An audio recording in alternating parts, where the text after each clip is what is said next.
तो आज आपकी क्लास स्टार्ट कर रहे हैं, that is depositories act. Chapter का नाम है डिपॉजिटरीज एक्ट।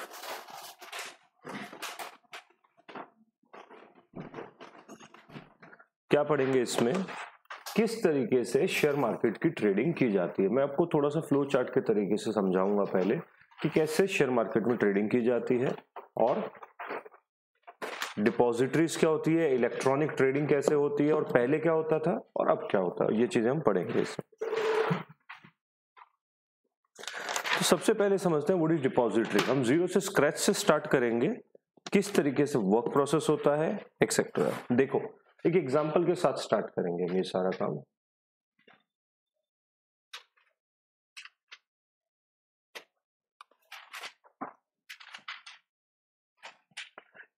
डिपॉजिटरीज होती क्या है? डिपॉजिटरीज एक्ट 1996 में आया था। कब आया था? 1996।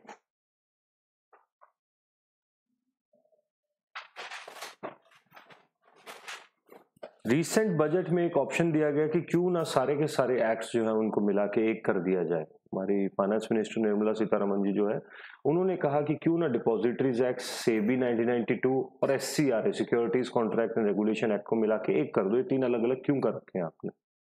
ठीक है, बहुत अच्छा, एक काफी अच्छा कंसिडर करने के लिए ऑप्शन दिया गया। चलिए हम बात करेंगे डिपॉजिटरीज की, शेयर मार्केट में ट्रेडिंग कैसे की जाती है, बेसिक करते हैं, फिर हम बुक्स पे आएंगे। तो एक एग्जांपल के साथ हम इसको शुरुआत करते हैं। एक चीज बताइए, how does Indian banking system work? India का बैंकिंग सिस्टम कैसे वर्क करता है? देखो इंडिया का बैंकिंग सिस्टम ऐसे वर्क करता है, सबसे पहले होती है सेंट्रल गवर्नमेंट, है ना। सेंट्रल गवर्नमेंट जो है वो अपने अंडर रखती है किसको? Reserve bank of India. सबसे पहले क्या आता है? Reserve bank of India. ये इंडिया का सेंट्रल बैंक है, सेंट्रल गवर्नमेंट के अंदर आता है, और सारी करेंसी रिलेटेड सारे जितने भी डिसीजंस होते हैं ये बैंक लेता है। रिजर्व बैंक ऑफ इंडिया जो है वो अपने अंडर कुछ बैंक्स को लाइसेंसिंग दे देता है। रिजर्व बैंक ऑफ इंडिया क्या करता है? अपने अंडर कुछ बैंक को लाइसेंस देता है, जिनको हम क्या बोलते हैं अपनी लैंग्वेज में? Commercial bank. कमर्शियल बैंक का अगर हम एग्जांपल लें तो हो सकता है एग्जांपल इसमें HDFC या स्टेट बैंक ऑफ इंडिया, इनके आप एग्जांपल ले सकते हो, विदर गवर्नमेंट और प्राइवेट सेक्टर बैंक। ठीक है, कमर्शियल बैंक क्या करता है? कमर्शियल बैंक का काम है पब्लिक के लिए बैंक अकाउंट ओपन करना।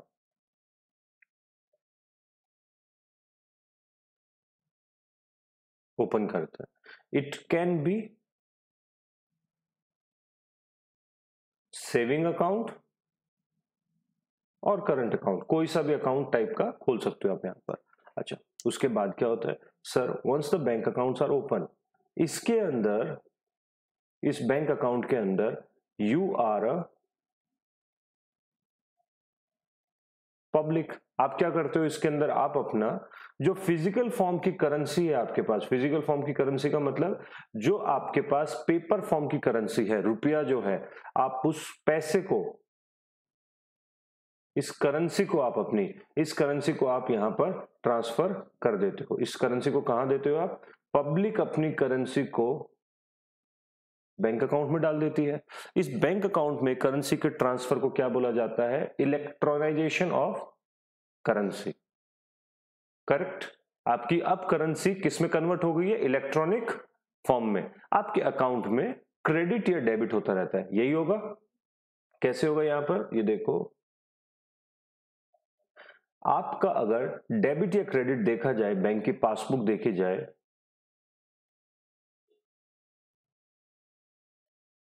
अगर आपने कुछ पैसा वहां डलवाया तो वो क्या होता रहेगा? प्लस, वहां से निकाला तो माइनस। तो सपोज आपने 10,000 रुपीज कैश डाला तो आपका बैलेंस 10,000, उसमें से आपने 2,000 निकाल दिया तो आपका balance easy. This is how the banking system work. तो सर बैंकिंग क्यों करवा रहे हो आप हमें? बैंकिंग क्यों करवा रहे हैं? देखें, सेंट्रल गवर्नमेंट ने एक और विंग स्टार्ट किया अपना।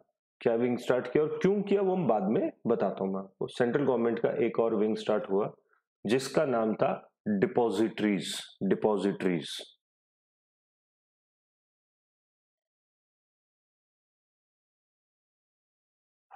डिपॉजिटरीज। सेंट्रल गवर्नमेंट ने दो तरीके की डिपॉजिट, हमारा सेंट्रल बैंक तो एक ही है, reserve bank of India, but depository central government ने दो बनाई, NSDL एंड CDSL, ये दो डिपॉजिटरीज बनाई, ठीक है। National securities depository limited and central depository services limited, ये सर्विसेज है एस और ये सिक्योरिटीज है एस, बस ये डिफरेंस है दोनों में।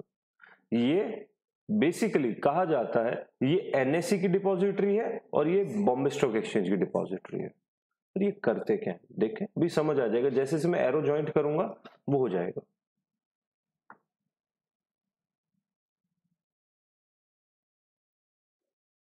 आपको खुद ये लाइफ टाइम के लिए लर्न हो जाएगा, क्योंकि ये बैंकिंग आपको पूरा आता है, पहले से आता है ना, और मैं उसको बस उससे ज्वाइंट कर दूंगा तो आपको पैरेलली लर्न करने की भी जरूरत नहीं पड़ेगी and you will be able to understand कि डिपॉजिटरी वर्क करता कैसे, क्योंकि बैंकिंग सिस्टम हमें पहले से पता है। अच्छा, अब बैंकिंग सिस्टम तो हो गया, डिपॉजिटरीज क्या करती है? डिपॉजिटरीज, आरबीआई ने कमर्शियल बैंक को क्या दिया है? लाइसेंस दिया, और लाइसेंस देके कमर्शियल बैंक ओपन कर दिया। सिमिलरली डिपॉजिटरीज ने भी अपने अंडर कुछ लोगों को लाइसेंस दिया, कुछ लोगों को लाइसेंस दिया, उनको क्या बोला जाता है?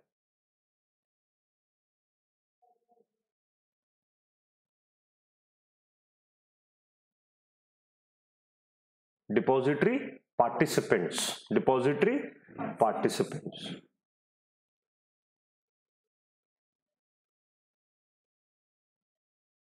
इनको लाइसेंस दिया इन्होंने कि तुम काम करो।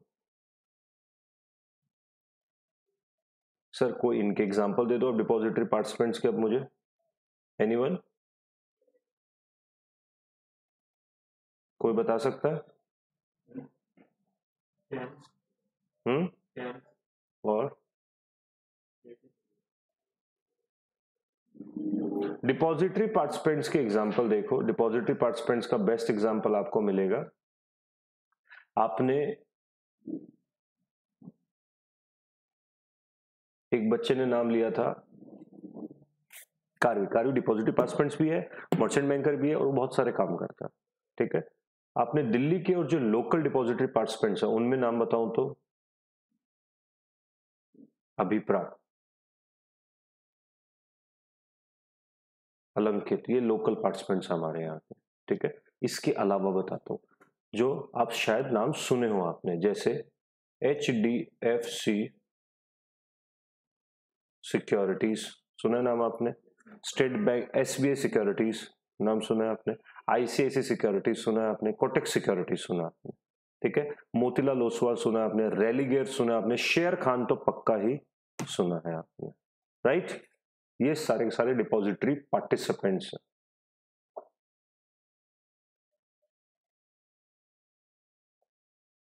क्या होते हैं लिखें, अभी समझाता हूं आपको।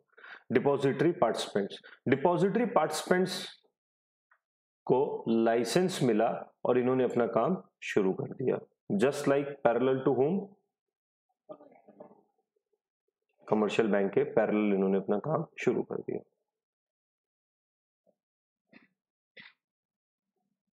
अच्छा, क्योंकि अब इन्होंने कमर्शियल बैंक के पैरेलल काम शुरू कर दिया तो इनका नेक्स्ट काम क्या है?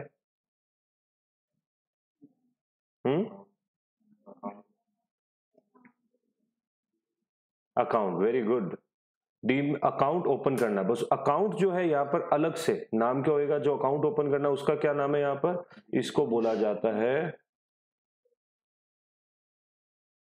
Demat account. वहां क्या कर रहे थे, सेविंग या करंट अकाउंट, यहाँ पर क्या हो रहा है? Demat account. I think you are able to relate basically करके रहे हैं हम, ठीक है। तो बैंक अकाउंट के पैरेलल हो गया आपका डीमैट अकाउंट। चलिए अब आप मुझे थोड़ा सा अगर कोई हेल्प करे, कोई भी एक बच्चा, कि इसमें होता क्या होगा। अब आप हो यहां पर just like parallel to this public हो, आप क्या करेंगे? आप यहां पर what will you deposit? Securities.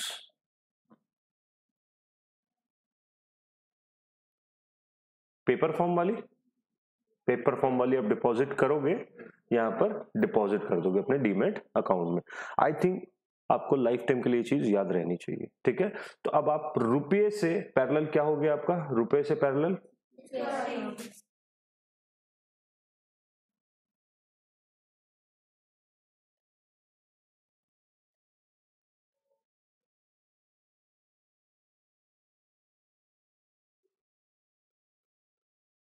आया समझ। अब हम इसको डिकोड कर लेते हैं, आपका चैप्टर यही है पूरा। ये अगर अच्छे से लर्न है, ये चैप्टर आपको टिप्स पे हो जाएगा। देखो क्या हुआ है,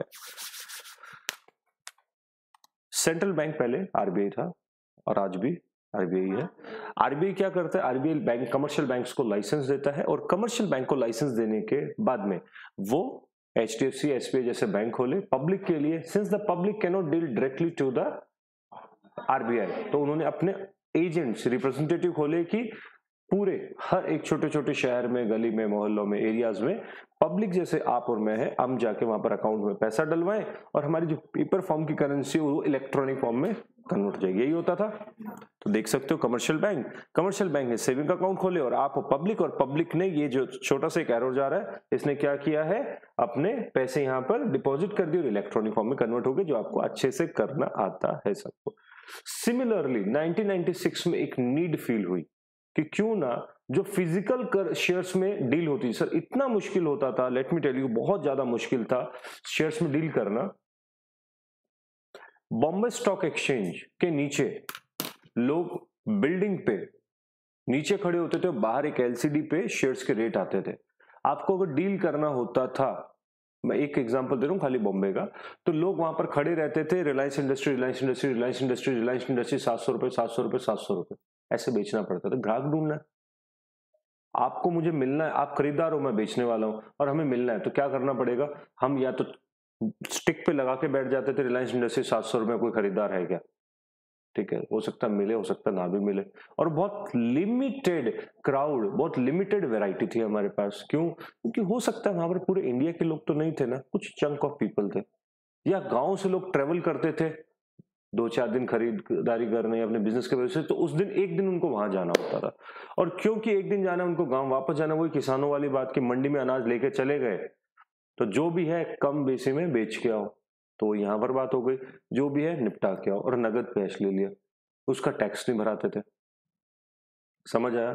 तो गवर्नमेंट की ये प्रॉब्लम थी, तो गवर्नमेंट को लगा क्यों ना लोगों को एक वाइडर व्यू दिया जाए, ये सब कुछ इलेक्ट्रॉनिक क्यों ना कर दिया जाए, तो गवर्नमेंट ने इलेक्ट्रॉनिक किया।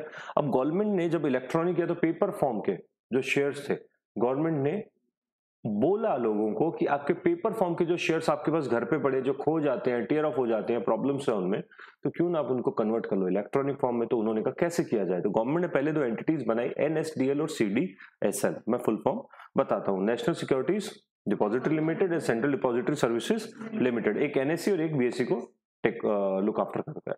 और क्योंकि वो सेंट्रल था, और वो क्या है, आपका क्लियरिंग हाउस है सिक्योरिटीज का। हाँ जी, जिसका सवाल था, क्लियरिंग हाउस है वो सिक्योरिटीज का।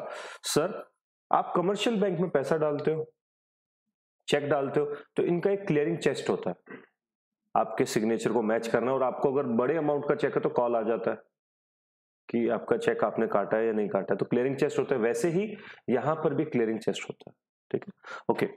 तो एनएसडीएल में आपने, गवर्नमेंट ने इसको ओपन कर दिया। गवर्नमेंट ने इसको ओपन करके बोला कि पब्लिक तो आपके पास आ नहीं सकती, करोड़ों लोग हैं, हमें तो हर छोटे छोटे एरिया में ब्रांच खोलनी पड़ेगी आपकी, तब तो जाएंगे ना पब्लिक। तो हमने क्या किया, लाइसेंस दिया, किसको, और अपने एजेंट्स बनाए। तो who are depository participant, they are agent of depository who open the demat account on behalf of public for conversion of physical securities into electronic, and this whole process is called as dematerialization. Important question for your exam. What is dematerialization? Dematerialization is when the physical securities are converted into electronic form. Easy?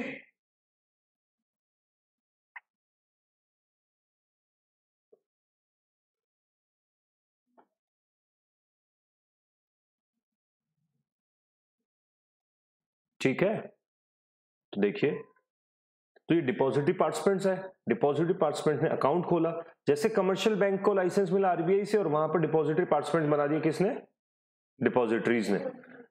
जैसे commercial bank का काम है कि वो क्या करेगा आपके लिए, बैंक अकाउंट को ओपन करेगा, सिमिलरली यहां पर भी आपका एक अकाउंट होगा जिसका नाम है demat account. The way public deposit certain amount in the bank account, the similarly public deposit some physical securities in the demat account, और इस प्रोसेस को बोला क्या जाएगा, डीमेटरलाइजेशन। ये हो गया आपका डीमेटरलाइज, इस प्रोसेस को डीमेटरलाइजेशन बोलते हैं। किस प्रोसेस को सर, ये जो प्रोसेस आपका पब्लिक ने दिया इसको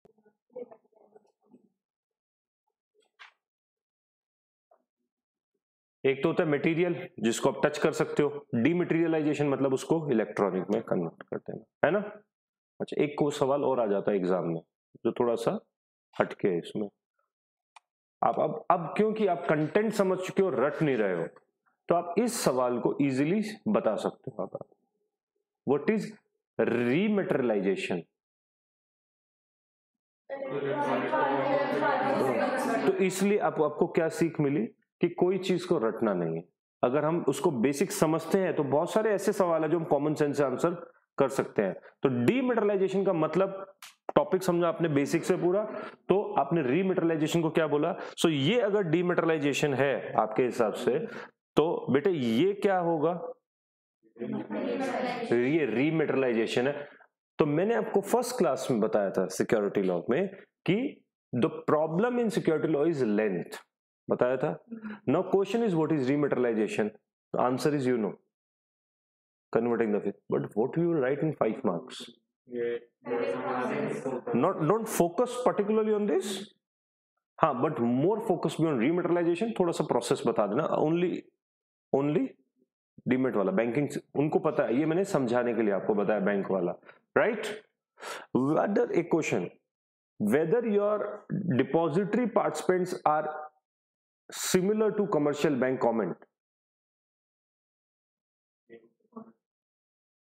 कंप्लीट ये चीज बतानी। अब आपको कंप्लीट यही चीज बतानी है कि सिमिलर है, ऐसा ग्राफ बना देना है, ठीक है।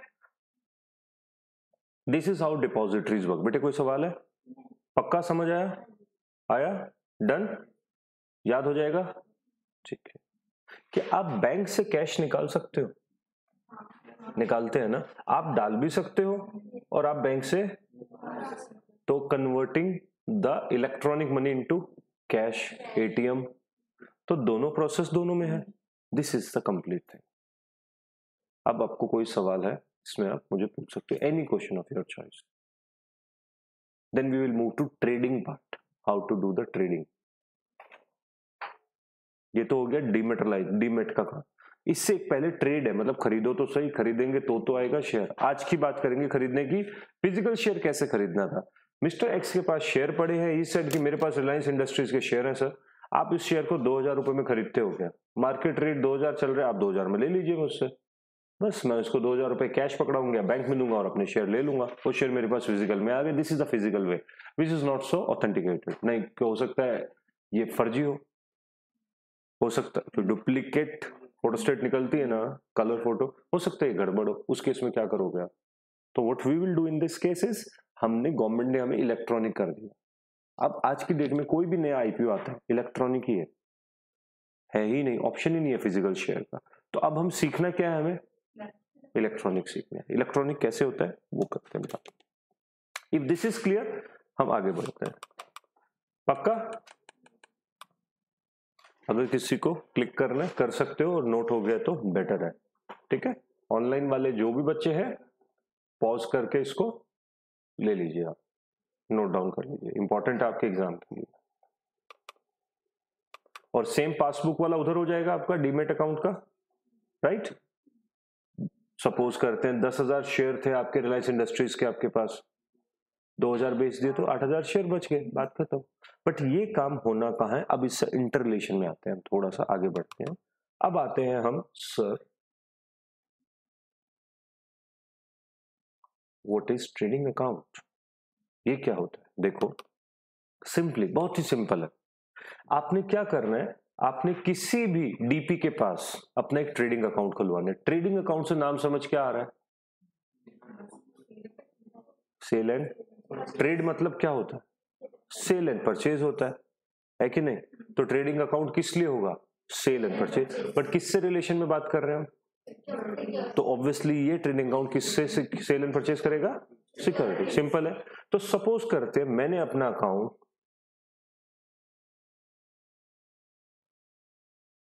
कोटक सिक्योरिटीज में ट्रेडिंग का खुलवा लिया, प्लस मैंने यहीं पर डिपॉजिटरी डीमेट अकाउंट अपना ओपन करवा लिया। पॉसिबल है? चलिए, इजी रहेगा समझने में कि एक ही जगह है हमारा, और प्लस इन्हीं के पास मेरा करंट अकाउंट या सेविंग अकाउंट भी है, जो भी है कैश का अकाउंट इन्हीं के पास है। कोटक बैंक हो गया ये। It can be any bank, link करना ही पड़ेगा। It can be HDFC bank, it can be state bank of India. Open करना, चलिए डन। सो वंस क्या करना पड़ेगा? यू विल, आपको एक विंडो ओपन होगी। What will I do? Next class में आपको मैं ये ऑनलाइन प्रॉपर सिखा दूंगा प्रैक्टिकली कैसे करते। आप जब ऑनलाइन अपना सिस्टम ओपन करते हो, आपको एक आईडी और login ID, the moment your account is open they will provide you a login ID and a password दे दिया आपको। आप उसको फिल करेंगे, या इसका एक ऑल्टरनेट होता है कि सर मैं, जैसे for example generation before you don't know how to deal in online, majority of them I don't want to deal, तो क्या करना है उनको? सिंपली आप ब्रोकर को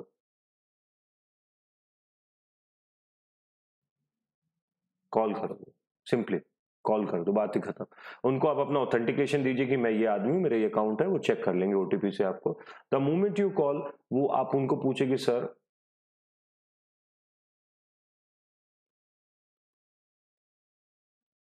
रिलायंस इंडस्ट्रीज का शेयर किस प्राइस पे ट्रेड कर रहा है? उसने कहा सर एक राउंड ऑफ अमाउंट लेते हैं हम, 2000 रुपीज में ट्रेड करता है। उसने बोला या आपने देखा? समझ आ रहा है? आपने इसको बोला sir I want to purchase 5 shares of Reliance industries, तो उसने कहा बिल्कुल। Can I take ₹10,000 from your account? क्या मैं, वो आपसे परमिशन लेगा कि क्या मैं 10,000 रुपए आपके अकाउंट से डेबिट कर दूं सेविंग से? आपको होगा बिल्कुल कर दीजिए, वो कंफर्म करेगा। तो अब क्या सिचुएशन बनेगी? तो अब आपके यहाँ बैंक अकाउंट और डीमैट अकाउंट, इन दोनों की स्टेटमेंट दे दूंगा, ठीक है। बैंक अकाउंट में सपोज करते हैं आपके पास बैलेंस पड़ा है 1,00,000 रुपया, आपने क्या बोला? -10,000 रुपीज। बहुत ही सिंपल, 90,000 बैलेंस, और नाम आ गया कोटक सिक्योरिटीज रिलायंस इंडस्ट्रीज का, उन्होंने ले लिए, डन। अब जैसे ही ये यहां डेबिट हुए 10,000, तो एक और यहां पर पोजीशन नई बनेगी। क्या? आपके ये जो चीज है ये यहां पर कुछ आ जाएगी। क्या होगा? रिलायंस इंडस्ट्रीज के आपके यहां पर 10,000 तो नहीं आएंगे, 5, बस ये ध्यान रखें, अपने 5 शेयर्स क्रेडिट हो जाएंगे। कोई सवाल? बस हो गया। अब आपने थोड़े दिन बाद उसको बोला कि सर मेरे इसमें से 2 शेयर बेच दीजिए, तो बैलेंस कितना बचेगा? 3 शेयर। इस 2 शेयर को सपोज करते हैं आपने बेचा, 2 शेयर, एक शेयर को आपने बेचा 3,000 रुपए में, तो कितने बने? 6,000।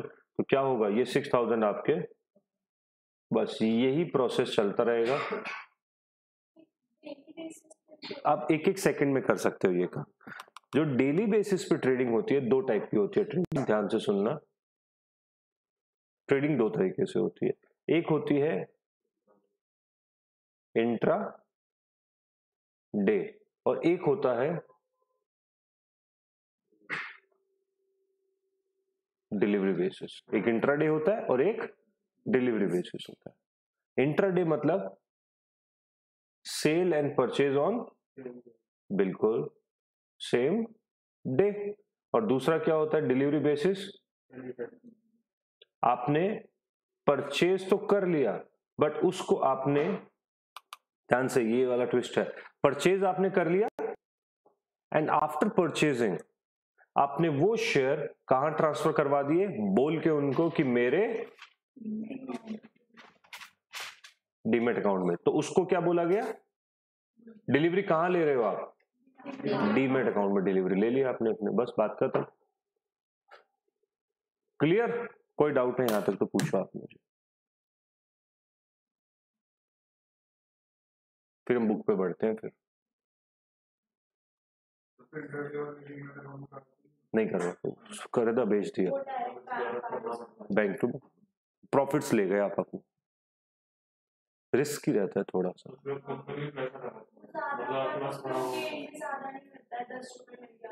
रिस्की है, थोड़ा सा रिस्की है, समझो, understand, every planning is long term. अगर आप शॉर्ट टर्म करते हो तो प्लानिंग नहीं है वो, लॉन्ग टर्म प्लानिंग कर सकते हो क्योंकि कुछ चेंजेस लॉन्ग टर्म में होते हैं। ओके डन, बढ़े आगे। कोई सवाल है आपका तो आप मुझसे पहले पूछिए, फिर हम आगे बढ़ते हैं आपके थ्योरेटिकल चैप्टर की तरफ।